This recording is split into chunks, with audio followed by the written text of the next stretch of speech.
생생하게 상생하며 YTN 라디오 생생경제. 청취자 여러분 안녕하십니까? 아나운서 장원석입니다. 애들 성적이란 월급 빼고는 다 오른다. 서민들의 오랜 농담이죠. 이 오래된 농담도 시절 따라서 달라지는 것 같습니다.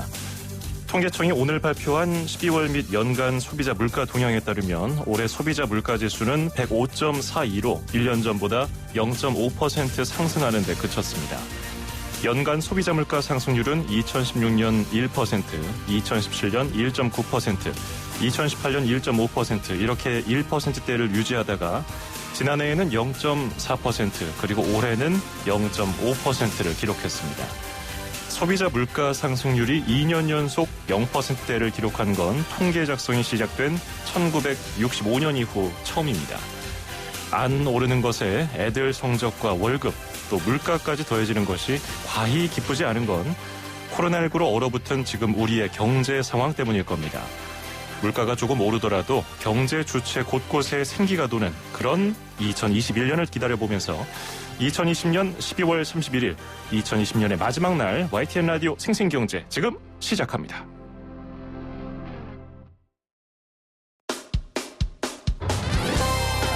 쉬운 경제, 살아있는 경제, 우리 집 경제 이야기 YTN 라디오 생생경제. 집 없는 사람들의 가장 평범하고 또 건전하지만은 막상 해보면 정말 이루기가 어려운 소원, 청약입니다. 대학 입시보다 까다로운 요건에다가 잘 맞으면 복권 당첨 로또지만 안 맞으면 상실감도 그만큼 큰 청약입니다. 기존의 청약 제도의 문제점은 무엇이고 또 어떤 변화를 맞아야 할지 생활경제연구소 구본기 소장 연결해서 자세한 내용 짚어보겠습니다. 구 소장님 안녕하세요. 네, 안녕하세요. 예. 일단 제가 서두에 말씀드린 청약, 우리나라 주택시장에서 청약 제도가 도입된 게 언제부터인지 그 역사를 좀 알고 시작하면 좋을 것 같아요. 네, 역사를 아는 거 굉장히 중요하죠. 좀 살펴볼게요. 일단 청약이라고 하면은요, 그 주택을 분양받을 목적으로 분양 공모에 응모하여 분양 계약을 하는 행위, 뭐 이렇게 정의할 수 있어요. 예. 네, 우리나라는 신규로 건설되는 20호 이상의 공동주택, 그러니까 그냥 쉽게 아파트요. 아파트를 청약을 하려는 통장이 필요하다. 그거를 이제 우리식으로 정리를 하면은 뭐 이런 거죠. 새 아파트를 분양받으려면 청약통장 필요하다. 그러니까 어서 청약통장 가입해라. 뭐 이런 식으로 우리가 정리를 하잖아요. 예. 근데 이게 청약통장이라는 금융제도를 주택 공급 제도랑 지금 연결이 돼 있는 거예요. 예. 이게 지금 왜 연결을 시켰느냐, 처음에. 이게 과거에 주택이 부족해서 대량으로 공급하는 과정에서 돈이 부족한 거예요. 돈이 부족하니까 개인들한테 통장을 만들게 해서 그 재원을 조성하고 동시에 또 그 개인들한테는 그 기여도 등을 감안해서요. 분양 자격 등을 부여하는 제도로 애초에 이제 처음에 설계가 된 거죠. 네, 처음에는 합리적으로 이렇게 설계가 됐었고요. 제도가 처음 시행된 게 1977년이에요. 예. 당시 국민주택 청약 부금이라는 청약 통장을 가입한 사람한테 우선권을 주겠다라고 해서 시작이 됐고요. 그 후에 이게 1978년에 국민주택 청약 부금, 주택 청약 예금, 재형 저축 이렇게 세 가지 제도로 운영이 되다가요. 그러다가 1981년에 국민주택 청약 부금이 선매 청약 저축이라는 용어로 바뀌고 그게 다시 청약 저축이라는 용어로도 바뀌고 1989년에 청약 부금이라는 게 생기면서 이제 우리가 잘 아는 청약 저축, 청약 예금, 청약 부금 이렇게 소위 청약통장 3총사가 됐고요. 예. 그러다가 최근에 근래죠. 이것들이 2015년 9월 1일부로 판매가 종료됩니다. 그리고 지금은 그 기능 모두를 합친 주택청약 종합저축이랑 거기서 청년들한테 우대금리 등을 제공해주는 청년 우대형 주택청약 종합저축 이렇게만 운영이 되고 있습니다. 그렇군요. 짧지 않은 기간이에요. 청약 제도가 처음 도입되고 최초 취지까지 설명해 주셨는데 지금 그 취지가 연결되고 있는지 그건 또 고민해봐야 될 것 같고 아마도 네. 지금 20, 30대, 40대 어렸을 때 생각해 보면 부모님들이 그 자녀들 청약 통장 만들어 가지고 미리 이렇게 부어준다고 하잖아요. 그런 기억들 아마 다 있으실 텐데 이게 해외에도 있는 제도인가요? 아니면 우리나라에만 있는 제도인가요? 일단 이게 우리나라의 청약 제도가 워낙에 복잡하기 때문에 복잡하기로 유명하잖아요. 네. 그래서 1대1로 단순 비교를 하는 거에는 무리가 있는데요. 그 외국의 경우는 우리나라처럼 이렇게 민간이랑 공공주택 모두를 제도화해서 공급 제도로 갖춘 나라는 거의 없고요. 다만 정부가 직접 공급하는 공공주택에 있어서는 우리나라랑 유사한 제도가 좀 있습니다. 일본은 민간주택에 대해서요. 민간주택 분양에 대해서 우리나라랑 조금 비슷한 제도가 있어요. 예. 그 적립분양주택이라고 해서요. 그 주택 건설에 앞서서 청약자를 먼저 모집하고 그리고 적립금이 일정 기간 내에 모이면 그때 이제 토지나 건축물을 양도하는 방식을 취하고 있고요. 이게 우리나라 청약제도랑 부분적으로 유사하다고 볼 수 있고요. 예. 싱가포르 같은 경우는 공공주택 시장이랑 민간주택 시장을 아예 이분화해서 운영 중이에요. 예. 공공주택 시장에는 정부가 아주 적극적으로 개입을 하는 반면에 민간주택에는 정부가 전혀 개입을 안 해요. 그러면은 굉장히 위험한 거 아니냐 이렇게 생각하실 수 있는데 대신에 전체 주택의 80%가 공공분양주택입니다. 예. 그리고 가격도 민간주택의 3분의 1이고요. 그래서 민간에 개입할 요인 자체가 없는 거고요. 이게 많은 분들이 청약하면은 일단 청약 제도에 대한 뭐 궁금함, 내가 현실적으로 지금 애플리케이션으로 아름지은 아빠님도 청약 10년 하고 반년 정도 더 넣었는데 청약에 입금하는 돈은 월급의 몇 %가 적당할까요? 그래서 내가 청약에 한 달에 얼마씩 부을까 이걸 고민하시는 분들 있긴 해요. 근데 지금 오늘은 이제 청약 제도의 근본적인 뭐 문제나 이런 것들도 살펴볼 텐데, 이게 질문 들어왔으니까 청약을 무조건 많이 넣는 게 능사인가요? 어떤가요? 이거는 결론이 간단합니다. 이거는 10만 원씩 넣는 게 제일입니다. 10만 원씩. 왜 그러냐면, 예. 네. 공공 분양과 민간 분양을 나눌 필요가 있는데요. 예. 민간 분양에선 가점이라고 많이 들어보셨을 거예요. 예. 민간 분양은 청약통장의 가입 기간을 봐요. 따라서 금액에 상관이 없습니다. 아하. 소위 브랜드 아파트라고 불리는 민영주택은요. 그럼 공공주택은 뭘 보냐면은요. 얼마나 자주 넣었고 또 얼마나 많이 넣었느냐를 봐요. 그러면은 50만 원까지 넣도록 되어 있으니까 50만 원씩 꽉꽉 채워 넣으면 되는 거 아니에요? 이렇게 생각하실 수 있는데요. 그렇게 제도가 설계되어 있지는 않고요. 10만 원을 초과해서 넣는 부분은 인정이 되지 않고 있어요. 그렇군요. 따라서 10만 원씩 넣는 게 제일이다. 하긴 생각해보면은 청약제도에 돈 많이 넣으면 당첨 확률이 높아진다고 한다면 실제로 부자들만 다 청약 당첨이 많이 될 테니까 네, 맞습니다. 그럴 수 있겠군요. 자, 이 청약제도에 대해서 죄송합니다. 문제점으로 가장 많이 지적되는 것이 그냥 청약 통장만 갖고서 다달이 돈을 10만 원씩 넣는 것, 이것만으로는 당첨 확률이 너무 낮다. 이거 뭐 로또 맞을 확률보다 더 낮은 거 아니냐. 이렇게 얘기하면서 무용론까지 주장하는 비판도 있던데 어떻게 보세요, 소장님은? 무용하다, 당첨되기 어렵다는 말이잖아요. 그렇죠. 네, 그래서 로또라는 비유가 등장하는 건데 저는 사실 무용론은 우리가 좀 속상해서 엄살을 부리는 거다라고 생각해요. 왜냐하면은 그 로또는 당첨 확률이 말 그대로 천문학적이거든요. 네. 근데 청약은 또 그렇지가 않아요. 그래서 경쟁률이라는 게 몇십 대 1, 많으면 뭐 100대 1, 뭐 이 정도니까는요. 그래서 주위를 둘러보면은 이게 로또랑은 다르게요. 지인 중에서 왕왕 이게 청약에 당첨된 분들이 계세요. 아유, 부럽죠. 네, 그래서 예. 내가 당첨이 안 되면 막 더 속이 상하고 막 그런 거예요, 이게. 예. 그 심정 저도 너무 이해하고요. 그래서 이게 청약 통장에 무용하다라는 말은 좀 속상한 마음이 포함되어 있는 일종의 과장법이다, 이렇게 생각하고요. 근데 한편으로 이게 사람들이 청약을 로또에 비유하는 이유가 크게 두 가지예요. 첫 예. 번째는 제가 지금 말씀드린 거예요. 당첨이 안 된다, 이런 이유로. 두 번째는 그 당첨이 되면 소위 대박이 나니까 이게 로또라고 또 부르는 거거든요. 예. 그래서 경쟁이 치열해지는 거예요. 일단 넣고 보는 거예요. 청약 통장 갖고 있으면은 일단 넣자. 얘 당첨된 대박이다. 예. 로또다. 그래서 저는 우리들이 청약에 너무 매달리지 않아도 되게 좀 재고주택들의 그쪽 집값이 좀 잡히고 이렇게 됐으면 참 좋겠다, 이런 생각들을 합니다. 그러게 말이에요.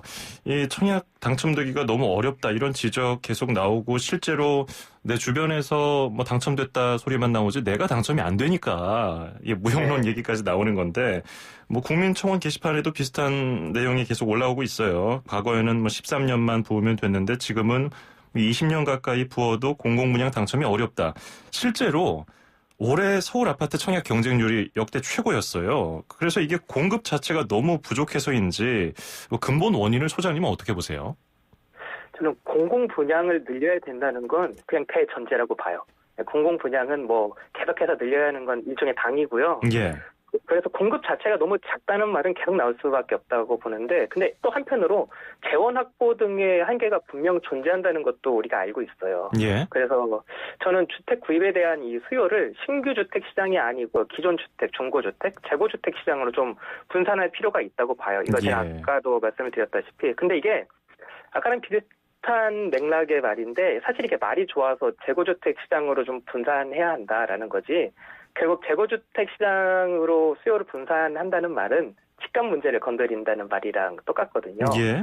예, 왜 주위를 둘러보면요, 이 사람들이 제 친구 중에도 있는데 청약에 우선 넣어요. 넣었는데 너 그 당첨돼도 넣을 돈 없잖아, 이렇게 물어보면 야, 어떻게든 끌어서 넣을 거야 하면서 아하. 무리해서 막 청약을 넣으시는 분들 계세요. 예. 이게 왜 그러냐면, 일단 당첨이 되면은 그 신규 주택이 이 주변에 있는 재고주택, 그러니까 기존에 지어졌던 아파트의 가격을 추정해서 올라가지고서 큰 돈을 벌 수 있기 때문에 청약을 넣는 거거든요. 그렇죠. 네, 이게 거의 주식 투자인 거예요. 그래서 일단 당첨이 되면 대박이니까, 예. 이게 제 주위 친구들도 그러고 뭐 이렇게 지인들도 그러고 일단 청약을 놓고 보는 거예요, 이게. 예. 그래서 저는 이 신규 주택 공급 시장에 이렇게 굳이 들어오실 수 없는 환경을 만들 수 있는 이 부분을 좀 컨트롤하는 게 중요하다고 보는데, 문제는 이렇게 큰 틀을 바꾸려면은 이게 사회적인 타협이 좀 필요해요. 그렇겠죠. 예. 네, 오늘 제가 계속 말할 것 같은데요. 아무래도. 예. 네, 저는 이제 우리가 이 집 문제, 주택 문제에 대해서 좀 사회적 대타협이 필요한 시기가 오지 않았나, 이렇게 생각을 하고 있어요. 예. 이 민간 택지 분양가 상한제가 시행되면서 또 방금 말씀하신 것처럼 시세보다 주변보다 싼 아파트가 생기니까 경쟁률은 높아지고 당첨되는 사람들 점수도 더 높아지고 있고, 나는 계속해서 청약 통장에다가 돈은 붓고 있는데 당첨은 안 되고, 서울에서는 한 70점은 넘어야 당첨권이라는 얘기도 들리고 있고요. 분명히 분양가 상한제가 내 집 마련에 도움을 주려고 만든 제도인데, 청약제도 그 공급 부족 문제 뭐 이런 것과 맞물려서 정작 수요층들은 어려워하는 것 같은데, 결국 사회적 대타협이 필요하다. 좀 큰 문제 아닌가요, 그러면? 네, 사실 주택 문제라는 게 타협이 필요한 문제가 맞아요. 의식주잖아요. 예. 근데 날아다니는 새도 집이 있는데 우리들이 아직 주거 문제를 해결 못했어요. 의식은 해결이 됐는데 주거 불안성이 너무 높아서 이걸 좀 해결을 보려고 하는데, 뭐가 걸리냐면요, 지금 대한민국 가구 중 과반수가 이미 유주택자세요. 따라서 집값을 잡는다, 흔히 집값을 하향 안정화시켜야 된다, 우리들이 무주택자들은 그렇게 말하잖아요. 예.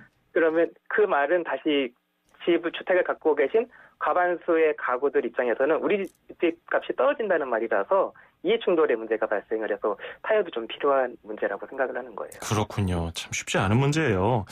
네. 내가 집을 갖고 있으면 집이 좀 올랐으면 좋겠고, 내가 집을 살 입장이 되면 좀 내렸으면 좋겠는 게 사람 심리이기 때문에 사회적인 타협이 필요하다고 지금 소장님도 보시는 거고. 자, 그리고 또 한 가지가 무순위 청약 문제도 좀 논란입니다. 이번 주였어요. 그 은평구에 있는 그 주택 20가구 네. 미만이면은 임의 방식 분양인가요? 그걸 해서 청약 통장을 안 써도 되기 때문인지 30만 명이 몰렸어요. 네, 그러니까 뭐 신청 홈페이지 서버 마비되고 굉장히 많은 분들이 몰렸는데, 이게 그 청약 통장이 있건 없건 뭐 점수가 필요 없이 무순위 청약이면은 19세 이상은 다 청약할 수 있는 건가요? 네, 맞습니다. 무순위 청약이라는 게 이게 당첨자를 뽑을 때 원래 당첨자에 더해서 공급물량의 일부를 또 예비 당첨자로 뽑아요. 그럼 원래 당첨자가 청약을 포기하면 예비 당첨자 중에서 순위로 쭉쭉쭉쭉 이렇게 청약을 받아갈 수 있도록 한 뒤에, 그렇게 했는데도 물량이 남으면 그걸 청약통장 가입 여부도 상관없고 주택 있어도 상관없고 누구나 와서 추첨으로 받아가세요, 이렇게 하는 게 무순위 청약이거든요. 예. 그래서 이거를 줍줍이라고 불려요. 수위. 이삭 줍듯이 남은 물량을 줍줍 다주택자들이 현금 가져와서 아파트를 주워간다, 이렇게 해서 줍줍이라고 불리는데, 씁쓸하네요. 예. 네. 근데 문제는 뭐냐면은 이 청약 제도가 설계된 어떤 취지 같은 것들이 한정된 그 주택 공급을 가장 주택이 필요한 사람들한테 공급을 하겠다라는 마음으로 설계가 된 건데, 예. 이렇게 되면 다주택자분들이 주택을 더 가져가는 문제가 발생을 하잖아요. 그렇죠. 네. 그래서 원래는 공급 물량의 80%를 예비 당첨자로 뽑았었는데, 이거를 작년에 5배수로 확대했어요. 400%를 예비 당첨자로 뽑겠다 하면서 어느 정도는 해결이 되었는데 이게 이번에 한 건이 무순위 청약으로 나와버린 거예요. 예. 그렇게 했는데도 그렇게 하니까 사람들이 엄청나게 몰리는 일이 발생을 한 거고요. 이게 제도의 취지는 결국 뭐 청약 통장이 없는 분들도 지원할 수 있고 뭐 그래서 인기가 많은데 한편으로는 또 건설사 홍보에 활용되는 거 아니냐 이런 지적도 있고요.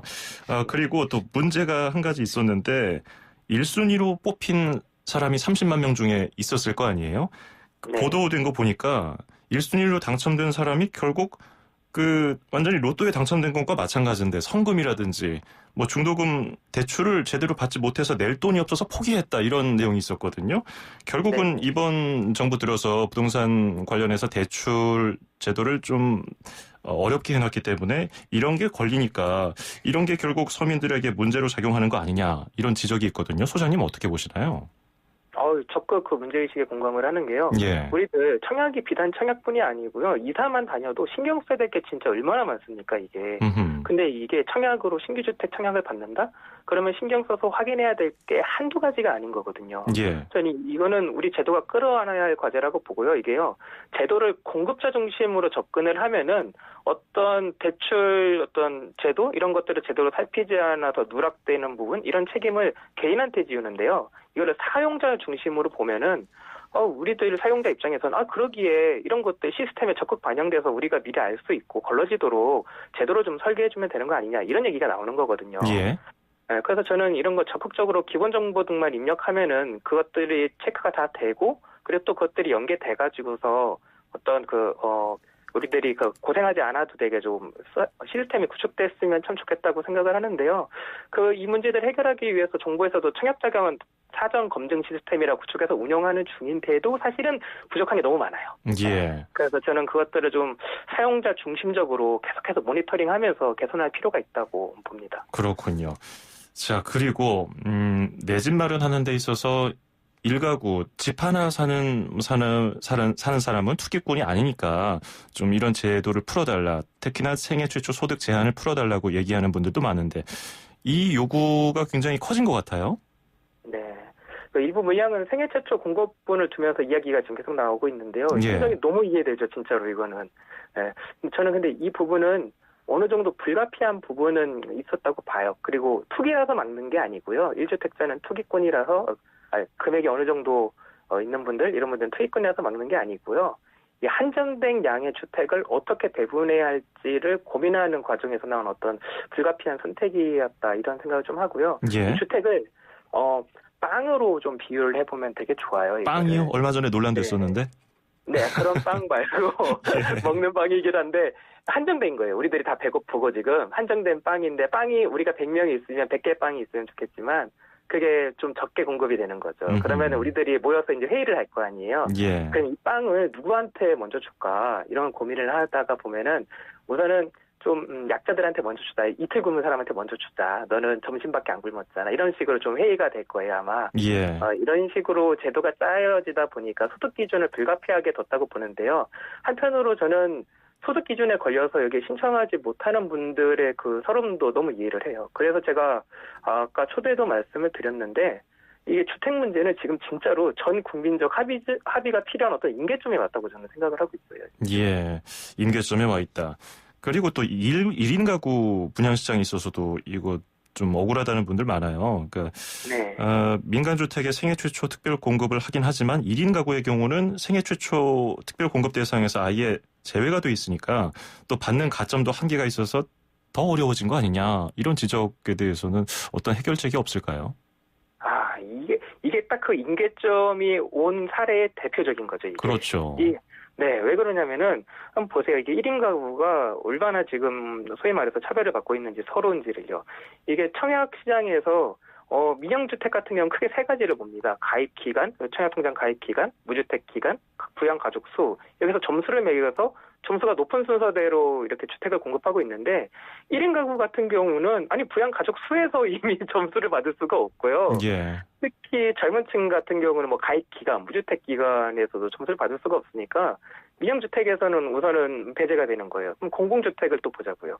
공공주택은 청약통장에 얼마나 많이 넣었는지, 그러니까 얼마나 오래 넣었는지죠. 얼마나 많은 금액이 있는지를 보는데 이 또한 그 한 2030들을 배제하는 문제를 가져오죠.